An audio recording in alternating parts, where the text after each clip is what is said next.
Hello students, आप सबका स्वागत है क्लास 11th केमिस्ट्री में, जहां पर हम लोग unit number 3 classification of elements and periodicity in properties कर रहे हैं।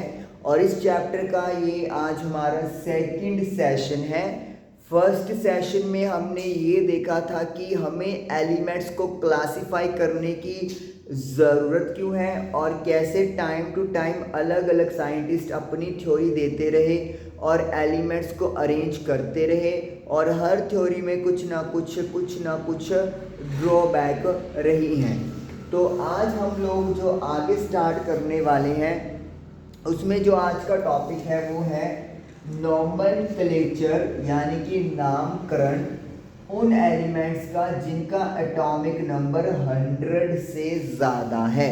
100 नहीं, 100 से ज़्यादा, यानी 101, 102 कैसे नामकरण करना है। पहले तो इसकी ज़रूरत क्यों पड़ी ये जानने की ज़रूरत है। देखिए, ये जो 100 से अबव वाले एलिमेंट होते हैं, इनकी जो मतलब मिलने का अमाउंट है, जो प्रॉपर्टीज़ हैं, वो ज़्यादा देर तक नहीं टिकती। तो इसीलिए दुनिया के अलग अलग जगह से कुछ अमाउंट अगर मिल गया तो हर साइंटिस्ट या हर कंट्री अपना क्लेम करती थी कि ये हमने डिस्कवर किया। तो IUPAC ने सोचा कि इससे तो बहुत ज़्यादा आर्गुमेंट बढ़ रहा है, तो उन्होंने कहा कि जब तक कोई ठोस प्रूफ नहीं मिलता कि ये एलिमेंट उस कंट्री या उस साइंटिस्ट के द्वारा ही डिस्कवर किया गया है प्रॉपरली, तब तक एक जनरल नोमेनक्लेचर चलाएंगे 100 से अबव वाले एटॉमिक नंबर्स का। और उसके लिए उन्होंने क्या बनाया, उन्होंने डिजिट्स 0 से लेकर 9 तक जो नेमिंग है वो उन्होंने फिक्स कर दी।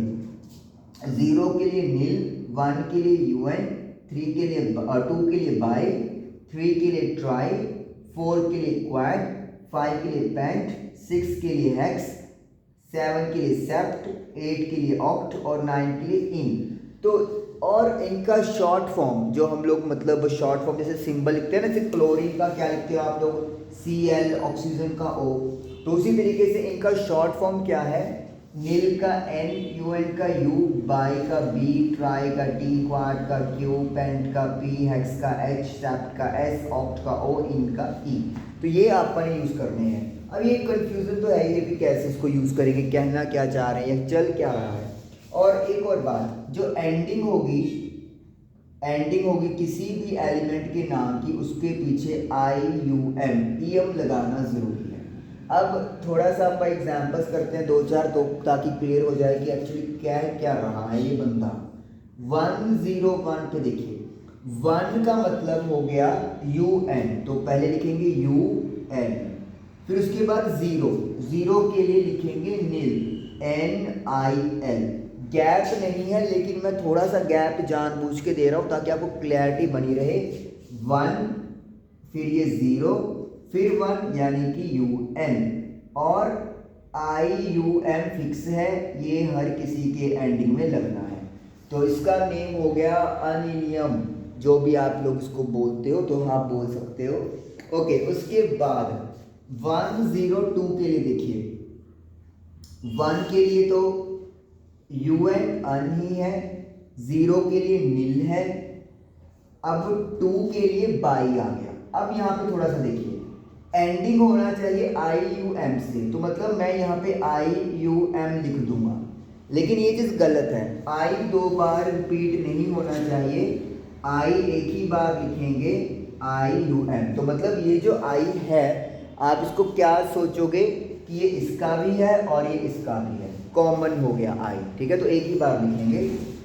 तो उसके बाद है 103, 1 के लिए UN, 0 के लिए NIL और 3 के लिए ट्राई, TRI।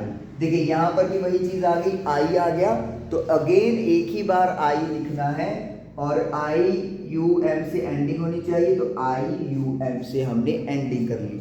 ध्यान से देखिए इनको, और इस तरीके से ये आपका नाम बनेगा। अब एब्रीविएशन कैसे यूज़ करेंगे मतलब एलिमेंट के लिए, वो बात करते हैं।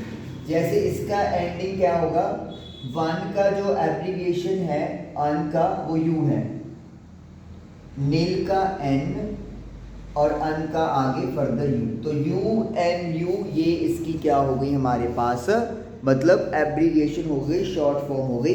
और ध्यान रखिएगा ये यू कैपिटल है, ये कैपिटल है और ये बाकी स्मॉल है। ये वही सिंपल रूल है जिसे जिंक का जेड एन होता है, जेड कैपिटल है और उसके बाद स्मॉलर वन है, वही चीज़ यहाँ पर भी है। इसमें क्या होगा, 1 के लिए U, 0 के लिए N, 2 के लिए B, तो U N B। इसका एप्लीकेशन क्या होगा 103 वाले का, U N और T, U N T। तो इस तरीके से आप लोगों को मतलब याद रखने हैं, बनाने हैं। अगर आप लॉजिकली करोगे तो बहुत आसान रहेगा। अब जैसे सपोज करो मैं रैंडमली कोई भी उठा लेता हूँ, 108 लगा लो, तो थोड़ा सा इधर कर लेते हैं ताकि इसकी शॉर्ट फॉर्म की ना फिर उसके साथ ही लिख देंगे। 1 के लिए UN, 0 के लिए नील और 8 के लिए क्या है, ऑक्ट, OCT। तो ये तो हो गया 108, एंडिंग IUM, तो अनिल ऑक्टियम। देखो सही है, यस इट्स करेक्ट।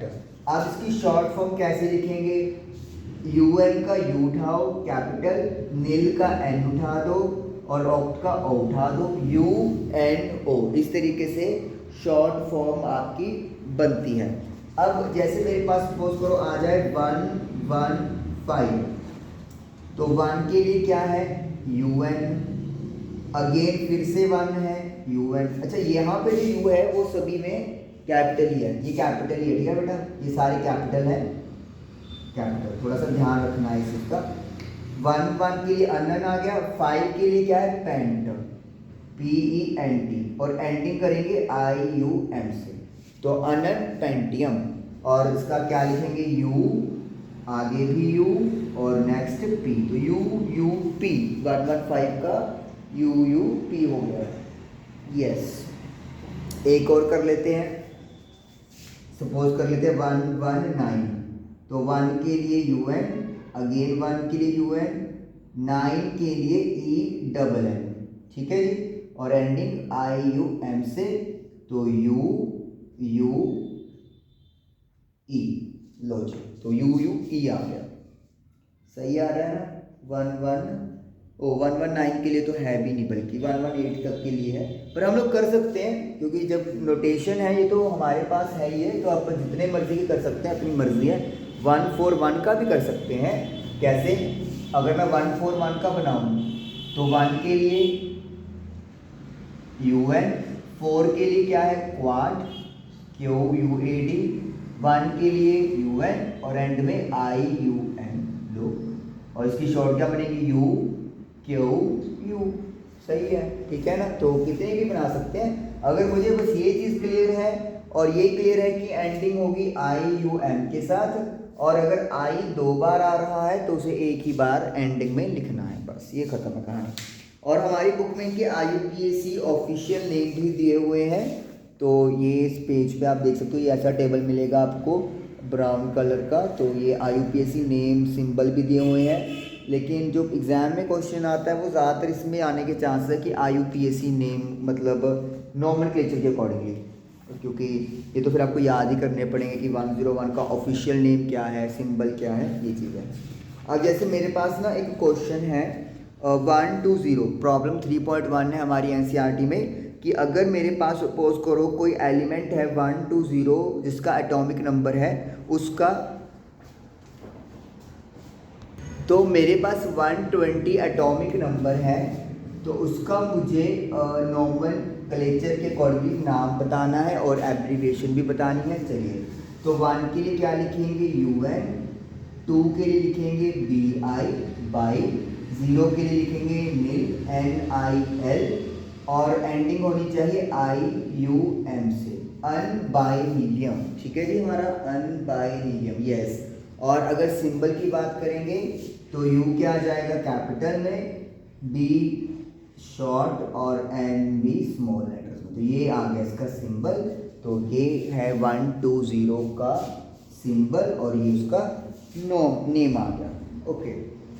उसके बाद है हमारे पास नेक्स्ट टॉपिक है electronic configuration of elements and periodic table. तो नेक्स्ट टॉपिक है हमारे पास electronic configuration of elements and the periodic table.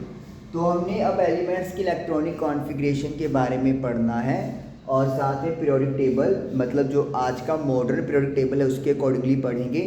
तो सबसे पहले तो हम लोग इलेक्ट्रॉनिक कॉन्फ़िगरेशन, ई मतलब इलेक्ट्रॉनिक, सी मतलब कॉन्फ़िगरेशन इन पीरियड्स। पीरियड्स क्या होते हैं? हॉरिजॉन्टल रोज, यानी कि अलोंग दी हॉरिजॉन्टल साइड हम लोग यहाँ पर इलेक्ट्रॉनिक कॉन्फ़िगरेशन सीखेंगे।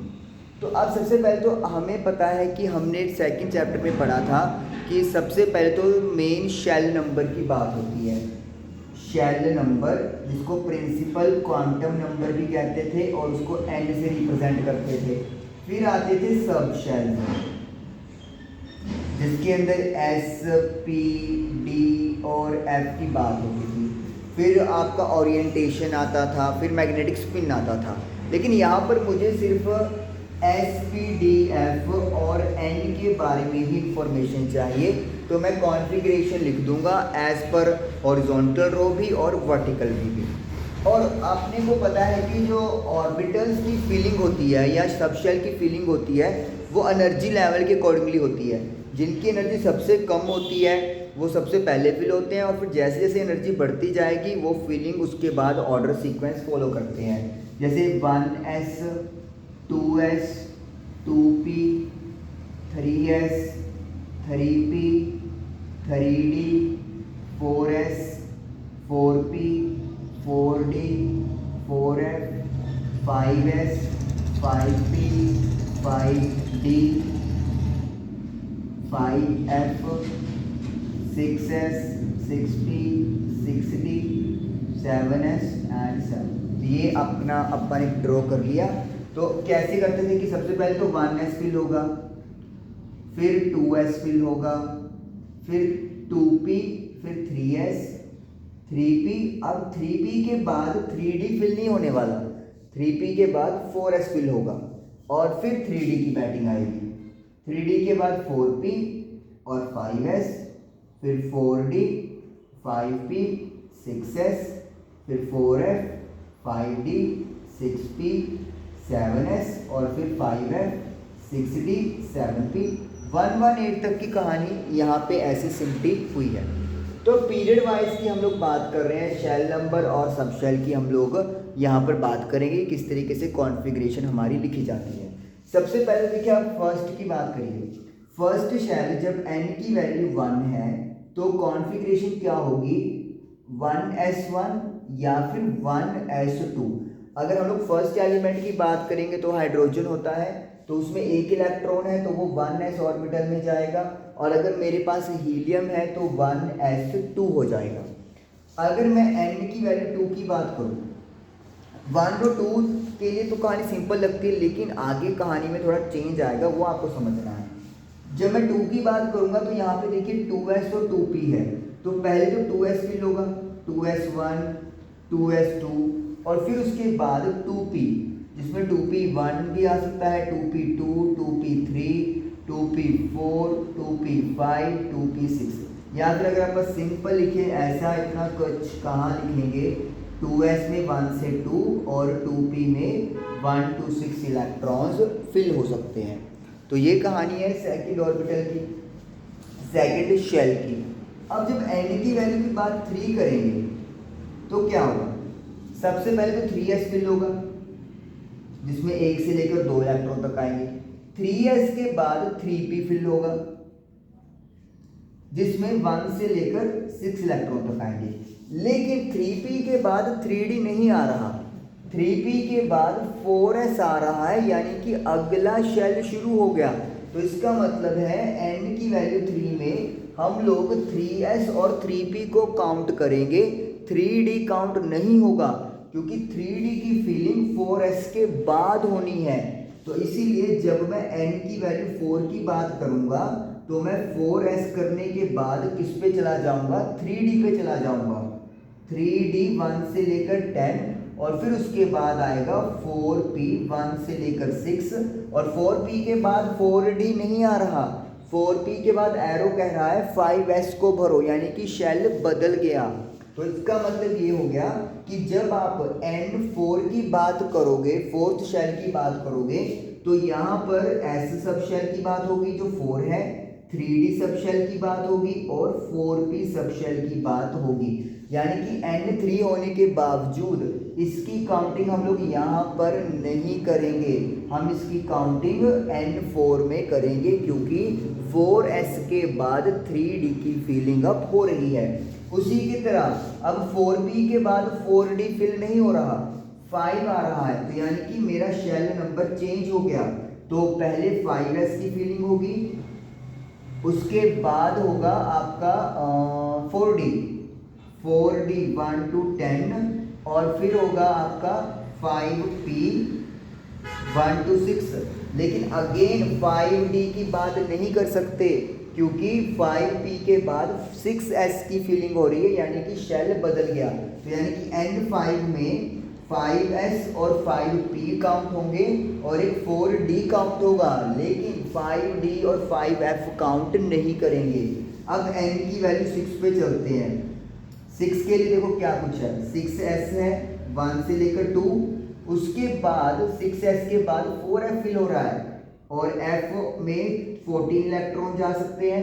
फिर 5d की बात होगी जिसमें 10 इलेक्ट्रॉन्स जाएंगे, फिर 6p की बात होगी जिसमें 6 इलेक्ट्रॉन जा सकते हैं मैक्सिमम, और अगेन 6p के बाद 7 आ गया तो शेल बदल गया। तो यानी कि N6 में 1 2 3 4 ये 4 ऑर्बिटल्स की फिलिंग अप होगी, जिनमें से 2 तो 6 वाले हैं, एक 4f है और एक 5d है। अब N7 की अगर बात करेंगे तो मैं इधर कर देता हूँ, N7 की बात करेंगे तो N7 में देखो कौन कौन आएगा, 7s आ जाएगा, 7s के बाद 5f आएगा, 5f के बाद 6d आ जाएगा और फिर 7p आ जाएगा। और अगर आपको याद हो हमने प्रीवियस सेशन में लास्ट में बात की थी कि किसी शेल में कितने एलिमेंट आएंगे, वो भी देखिए बड़ा आसान है काउंट करना। इसको भी मैं 1 से 2 कर देता हूँ। यहाँ पर 1 से 2 है, सिर्फ एक ऑर्बिटल की बात है, तो कितने एलिमेंट आएंगे, 2। यहाँ पर 2s वाले 6p वाले, तो 6 + 2 8 हो गए, 2s वाले p वाले 6, तो 8 एलिमेंट हो गए। यहाँ पर 2 + 10 + 6 यानी कि 18 हो गए, 2 + 10 + 6 यानी कि इधर भी 18 हो गए, 2 + 14 + 10 + 6 यानी कि 32 हो गए। और यहाँ पर भी अगर आप काउंट करोगे 2 + 14 + 10 + 6 32, यानी कि फर्स्ट पीरियड में मैक्सिमम 2 एलिमेंट हैं जो आप मैच कर सकते हो, सेकंड पीरियड में 8 एलिमेंट हैं, थर्ड में 8 हैं, फोर्थ में 18 हैं, फिफ्थ में भी 18 हैं, सिक्स में 32 हैं और सेवन्थ में भी 32 यानी 32 एलिमेंट है। ये आपका एस ब्लॉक हो गया। ब्लॉक तो चाहे ग्रुप में बात हो जाएगी, वो रहने दो, ठीक है। अच्छा, डी वालों को हम लोग इनर ट्रांजिशन एलिमेंट बोलते हैं, वो मैं लिख ही देता हूँ एक बार। मैं इसको, इनके कुछ नाम है, उनके नेम्स मैं यहाँ पर लिख देता हूँ, तो ये चीज़ आई जस्ट होप। अच्छा, ऐसे में क्वेश्चन यहाँ पे कर ही लेते हैं। एक ना प्रॉब्लम 3.2 दी हुई है कि फिफ्थ पीरियड में 18 एलिमेंट की प्रेजेंस है, वो प्रूव करो। देखो फिफ्थ पीरियड ये रहा, तो फिफ्थ पीरियड में कौन क्या क्या आ रहा है, 5s आ रहा है, 4d आ रहा है, 5p आ रहा है। तो 5s में 1 से 2 तो कितने एलिमेंट हो गए, 2 एलिमेंट हो गए।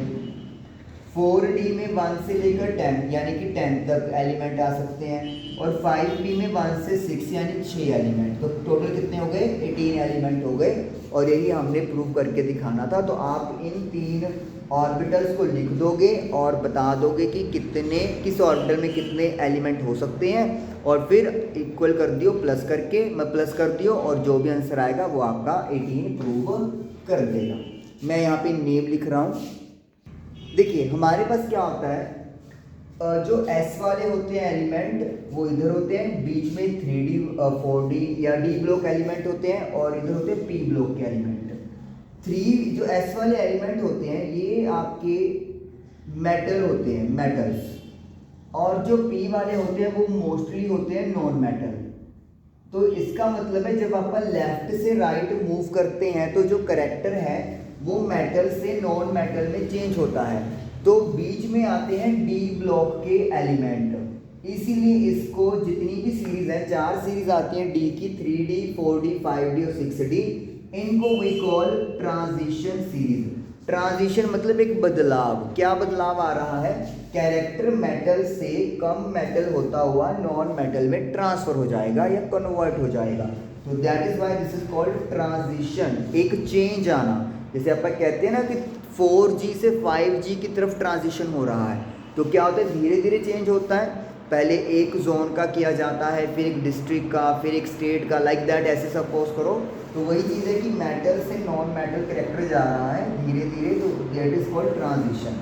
अब क्या होता है, 5D और 6D सीरीज के अंदर यानी इनके बीच में 2 सीरीज और होती हैं F वाली। 5D वाली में तो आती है 4F की, और 6D में आती है 5F की। 4F सीरीज को बोलते हैं लेंथेनॉइड सीरीज। क्यों बोलते हैं ये आपको आगे पता लग जाएगा।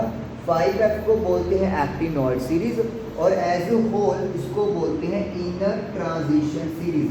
Why this is called inner transition series?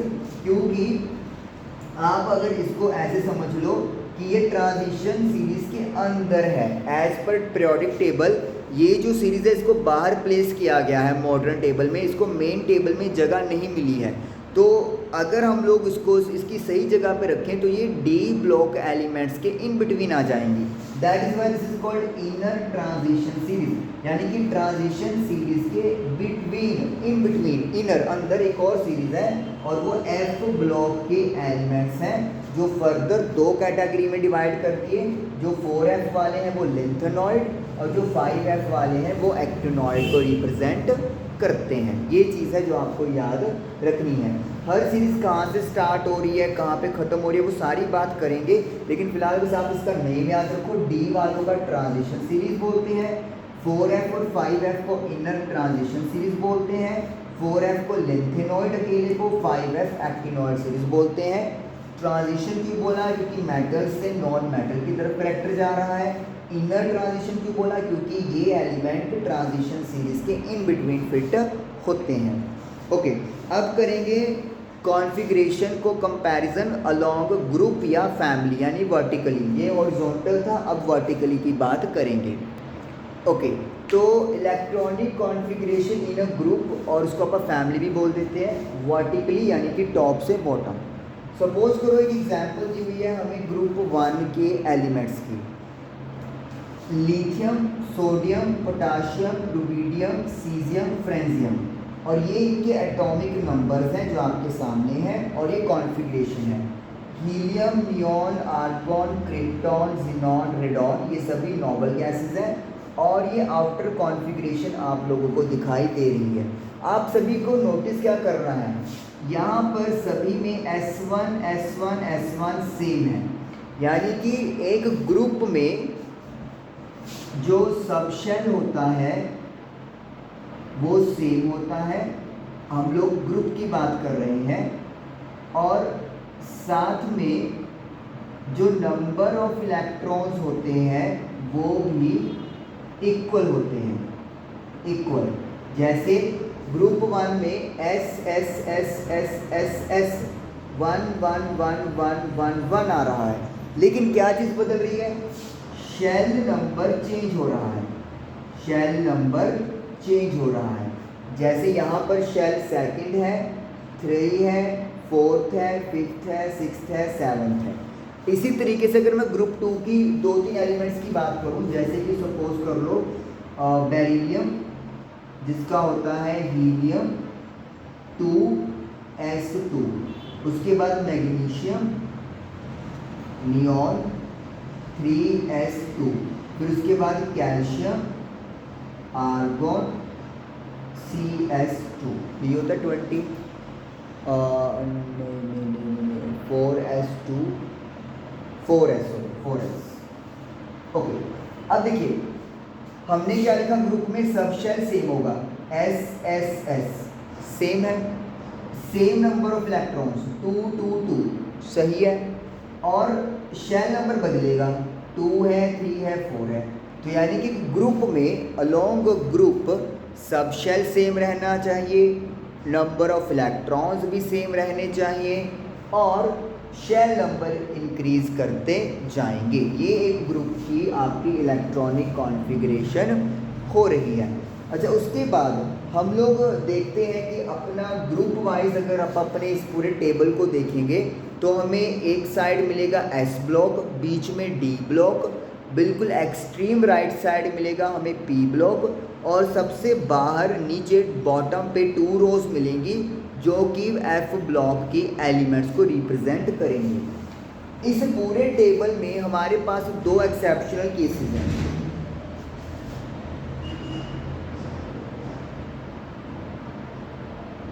Okay,